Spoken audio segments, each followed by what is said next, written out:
Hello, and welcome to this new BitDiver tutorial. Today, I'll guide you through the wealth evolution page. This section shows how the returns of your cryptocurrency could evolve over time, based on historical data. There are two calculation modes: statistical projection and the Ibbotson Cone. The statistical projection uses the average of past returns to estimate future performance. The Ibbotson Cone goes further. It shows a range of possible outcomes, from the best to the worst, using historical data. You can switch between the two methods with the slider in the top right corner. Select Statistical Projection or Ibbotson.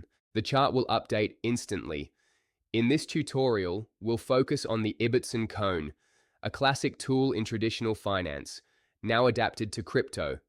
It applies the Gaussian curve to the returns and volatility of your asset. The goal? Identify the most common values in the past, to estimate possible future scenarios with statistical reliability. In simple terms, starting from historical returns, the cone helps you see how far your crypto's value could move in the coming months, while considering volatility.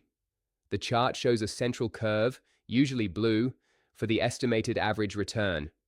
Around it, two lines form a shaded area, the projection zone. The wider the cone, the higher the uncertainty over time. For example, after 6 months, the central curve may indicate plus 160%, but the shaded zone could range from 30% to plus 90%. This shows the possible spread of outcomes. Both calculation modes use historical data, but the methodology is different. Try them both. See which one fits your style of analysis. The Wealth Evolution page helps you estimate realistic return scenarios over time.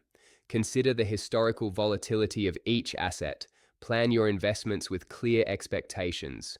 Remember, this is not a guaranteed forecast. It's a probability map, a tool for managing risk with awareness. In summary, this page offers a visual and quantitative analysis of how an asset's value could grow or fluctuate over time. That's all for this tutorial.